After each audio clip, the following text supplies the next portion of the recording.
Magandang araw po sa inyong lahat mga kababayan at welcome back dito po sa Pinas News Review at eto nga, kumilos na Secretary Dizon at Yusek Castro ihaka.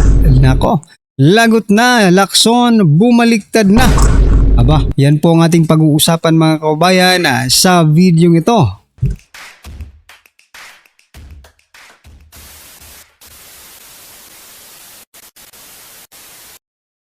So mga kababayan, bago po natin simulan to, sa mga hindi pa po nakapag-subscribe sa ating munting channel ay naglalambing po tayo sa inyo.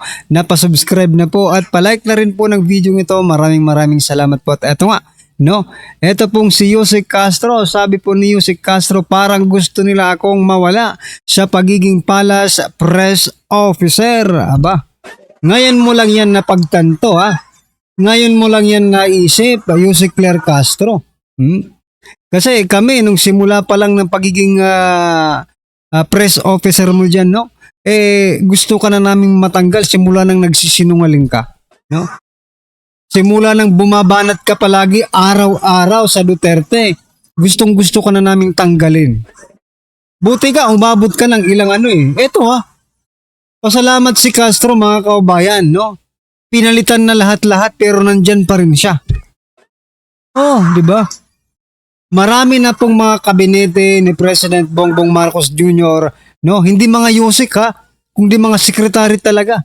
Even yung unang sekretary ni yung unang boss ni ni Castro, 'di ba? Hindi naman si si Gomez O sino ba yung niya? Unang press officer? Pinalitan. Ngayon, si Castro nandyan pa rin mga kaubayan. Ibig sabihin lang, malakas talaga ang kapit mo, Castro, kaya huwag kang mag-alala, Kahit anong issue, kahit anong ibato sa'yo, huwag kang mag-alala. Hindi ka tatanggalin ng Pangulo. Yan lang ang sigurado kami. Nako po. Kasi ilang cabinet revamp na po ang nangyari, pero si Castro nandyan pa rin mga kaubayan. Kaya huwag kang mag-alala, Castro, kung iniisip mong gusto kang mawala dyan sa pagiging Palace Press Officer. Nako, hindi po mangyayari yan mga kaubayan sapagkat ikaw ang number 1 na attack dog ng administrasyong ito. Diba? Pag mawala ka dyan, Castro, wala na silang pangtahol, diba? Wala na silang pangtahol sa mga Duterte, Wala na silang makukuhang magaling, Mas magaling pa sa iyo, ikaw na ang pinakamagaling magsinungaling. Yeah?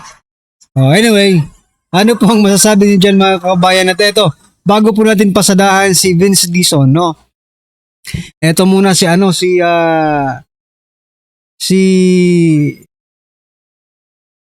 sino ba to? Ito.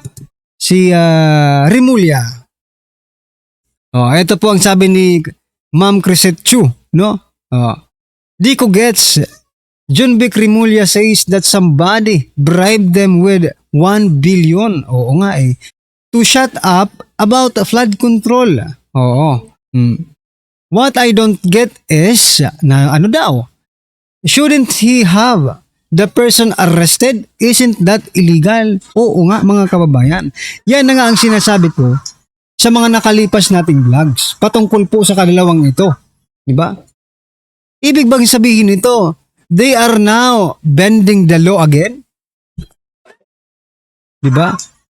Binibend na naman ba nila ang batas sa dalawang magkapatid na congressman? Sabi diba? Dalawang magkapatid na congressman nagbibigay sa kanilang 1 billion just to shut up about flood control. Pero hindi naman pinapangalanan sa publiko at hindi rin inaresto. Diba? Ayun talaga pag mas maganda nga ganito ang ginawa ni Remulla diba? Kasi siya DILG, diba? Secretary.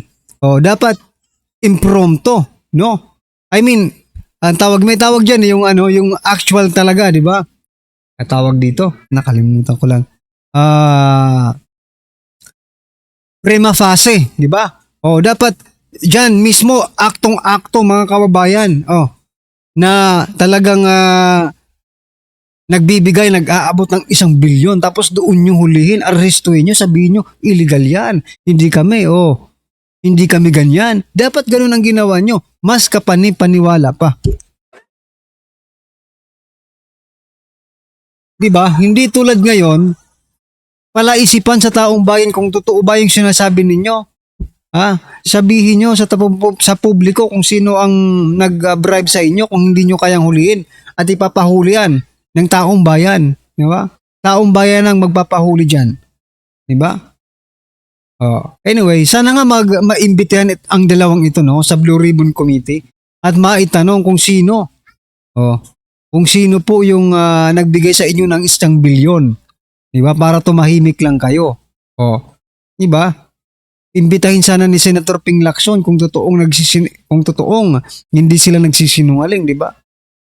Ay nako, I think nagsisinungaling ang mga hinayupak na ito, mga kaubayan. Anyway, ano pong masasabi niyo dyan, mga karibin natin, i-comment nyo na lang. At eto si Secretary Dizon, mga kaubayan, eto ngayon pa lang napagtanto ni Secretary Dizon na ang kalsada pala ay ganito ang sitwasyon. Eto, pakinggan po natin.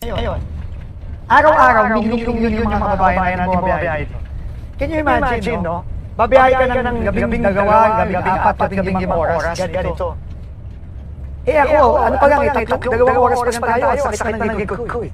Dahil sa lubak-lubak eh. And nandito pa tayo sa magandang parte ng Marikina Highway. Wala pa tayo dun sa pangit at napakasama.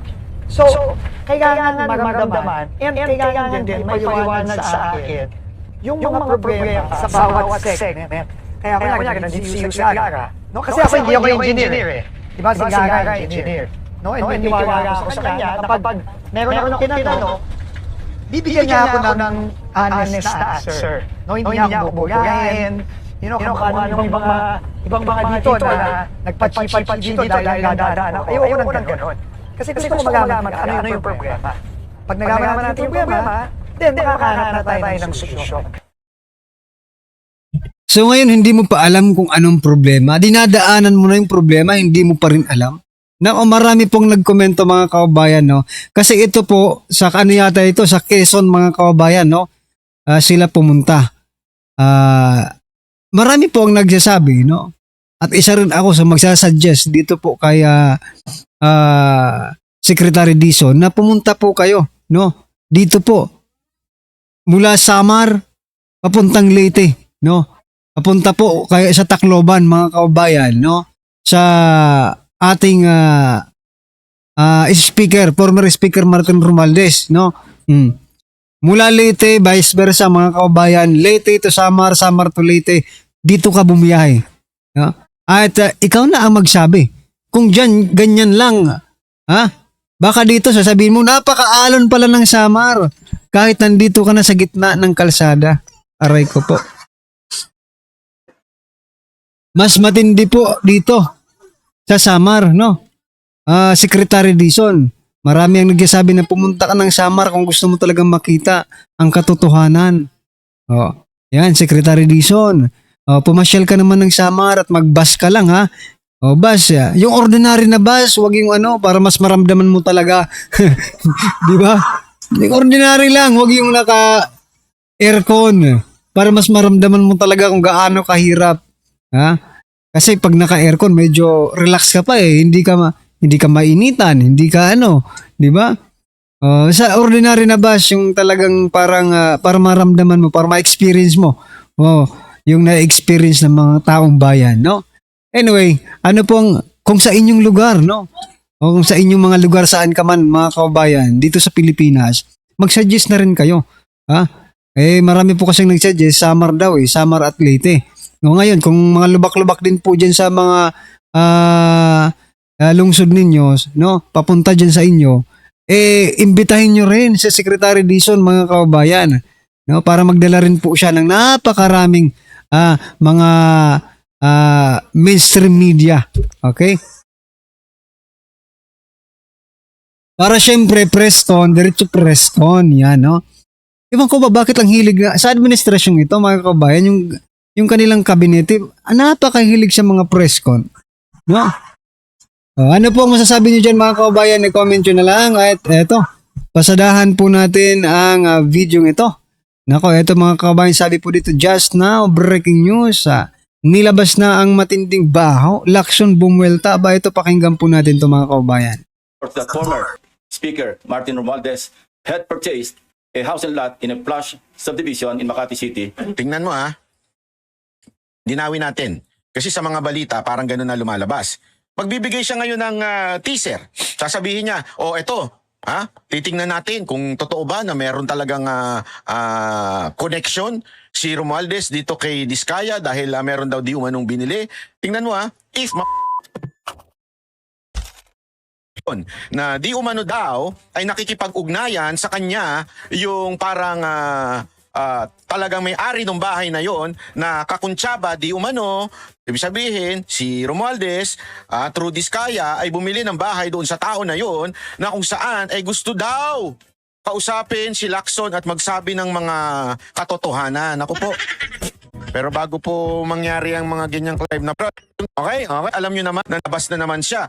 Kasi nangyari ho ito nung mga panahon na iniimbestigahan po sila Zaldico, iniimbestigahan yung flood control. Naalala nyo noon, meron siyang sinasabing, meron niyang video na pumunta dito si Diskaya para tapos dumiretso doon sa isang di umanong senador na eventually nasunog siya. Bakit? Kakampi niya kasi yung senador eh. Di ba? Hindi pala po, correction, hindi po si Diskaya, yung isang contractor na na-involved din di umano sa flood control project. So ibig sabihin, eto si Lacson, bago ito mag-research o talagang bago muna niya makausap kung sino man yung tao na yon, ay nagbibigay kagad ng impormasyon sa media. Kasi nga po, ito si Lacson, mahilig ho ito magpamedya. Bida-bida ho ito eh. Kaya nga nagagalit siya o may payo siya dun sa isa. Doon sa isang, sabi nga niya kay pangalan nito mamaya, pag-uusapan natin yan, kay Libiste, na sinabi niya, hinay-hinay, huwag naman araw-araw magpamedya, natatalo mo na ako. Kasi alam natin na ganyan ang karakas po ni Lacson eh. Yung ang hilig niyang pumapel, ang hilig niyang bumida-bida na mga impormasyon na bago pa talaga makonclude. Diba? Dahil sa bago pa maimbestigahan, ay meron na siya kagad sinasabi. Kaya nagagalit sa kanya si Marcoleta, nagagalit sa kanya si Amy Marcos, dahil nga sa mga ganitong estilo ni Lacson. Panoorin nyo ito, tingnan ninyo ako po, sabi ko naman sa inyo, tayo gusto natin makulong si Zaldico, gusto natin makulong si Romualdez, pero yung mga ganitong bitawan ni Lacson, medyo, sabi ko nga, sana, bago ka nagsalita, pinaharap mo muna yung tao. Kasi mangyayari niyan, magkakaroon pa ng tsansa si Romualdez, kung totoo man, nakausapin yung tao para, hindi natin alam kung suhulan, o di kaya para mabago yung kanyang testimony. Para bagang sinasabi mo na, meron magte-testify against you, So bahala ka na. Parang ganun ang dating eh. Di ba? Panoorin natin ito sinabi ni Lacson. We would like to clarify persistent reports that former Speaker Martin Romualdez had purchased a house and lot in a plush subdivision in Makati City using the Diskayas as front in the said sale. If verified to be true, this could possibly establish a direct connection between... Tingnan mo dinawin natin. Kasi sa mga balita, parang ganun na lumalabas. Pero ang problema dito, meron siyang if. Diba? Kung mapatunayan natin. So sa madaling salita, ang hilig kasi nito ni Lacson, maglabas ng quote-unquote sikreto, yung para bagang tinitrigger niya yung tao na maging, para itong vlogger eh. para maging curious, para nakiklickbait siya. Bagamat ba sa mga vlogger, di ba, nakiklickbait yung mga vlogger. O di kaya nagbibigay ng title o thumbnail na tipong mapapatanong ka, ay, totoo ba yan? Ay, ito ba yan? Di ba? Parang ganun yun eh. Di ba? Ganun mang akit ng sa mga video eh. Di ba? Parang ginagaya ni Lacson. Magbibigay siya ngayon ng teaser. Sasabihin niya, eto, titingnan natin kung totoo ba na meron talagang connection si Romualdez dito kay Diskaya dahil meron daw di umanong binili. Tingnan mo if mapatunayan. Sa akin wala akong problema dyan. O go yan. Ang akin lang, sana hindi mo muna sinabi. Bakit? Panoorin nyo to. between the former Speaker and the Diskayas. In this regard, we may invite the former owner of the property to shed light. May we invite? Akala ko pa naman, former Speaker Romualdez. Gago! Former owner. So dito, hindi pa pala niya kausap. Hindi pa pala niya, para baga meron ng chumismis sa kanya, alam mo naman si Lacson, chismosa. Gusto niya parang merong shh. Oh. Mahilig din ito sa puting ahas eh. Tapos ngayon sasabihin niya, parang gusto, iimbitahan namin yung owner. Alam mo, kung ikaw ay mababaw na tao, para kang matutuwa ka kagad kasi tingnan mo na. Oo, pero ang problema ko dito, hindi pa pala confirm niya doon sa may-ari. Ha? Iimbitahan pa lang niya, hindi niya pa nakakausap. Meron lang isang bumulong sa kanya. Bakit mo nilabas kagad? Di mapipreempt yung steps mo. Sabi nga, alam mo, pagdating sa mga prinsipyo, pagdating sa negosyo, kung saan man, lagi mong tatandaan, huwag mong ibubulgar ang iyong sikreto patungkol sa paano maging success yung business mo na yan. Kung anong gagawin mo sa marketing, hindi mo ibubulgar. Gagawin mo na lang, then you would explain. Or after a while na naging successful yung mga ginawa mo, doon mo siya ipapaliwanag. Pero at the very moment, hindi mo kagad siya ilalabas. Kasi pag ilalabas mo na kaagad siya, baka may gumaya pa sa'yo, baka unahan ka pa ng iba. Kaya nga 'di ba laging sinasabi yon na wag mo munang ilalabas until nagawa mo na yung mga plano mo, wag mo munang sasabihin hanggang nagawa mo na. Kasi baka gayahin ka ng iba, maunahan ka pa. Parang ganyan din dito eh. Wag mo munang sasabihin hanggang hindi pa confirm. Bakit? Paano kung hanapin ngayon yan ni Romualdez? Halimbawa lang, totoo yung sinasabi na yan. Kung hanapin niya yung may-ari, biglang nag-disappear na yung may-ari. Di natin alam kung nagtago, nabiyayaan, o baka talaga nag-disappear lang. May point po dito sa Sir Banat Bay, mga karibin natin. Kasi nga, si ano nga di ba si Sergeant Orligotesa, nagpakita na nga yun na wala pa. Ito pa kaya na hindi pa nagpapakita, hindi mawala? Di ba? Dapat surprise na lang yan eh. Surprise na lang, Lacson. Wag puro ano.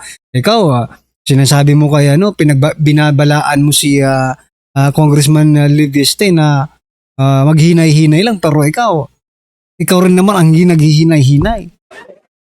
Tama yung sinasabi kanina, naiinggit lang to kay Congressman Livieste, mga kababayan. Si Lacson, ano? Well, anyway, ano po ang inyong opinion, reaction patungkol po dito, mga karibin natin? I-comment nyo lang po sa iba.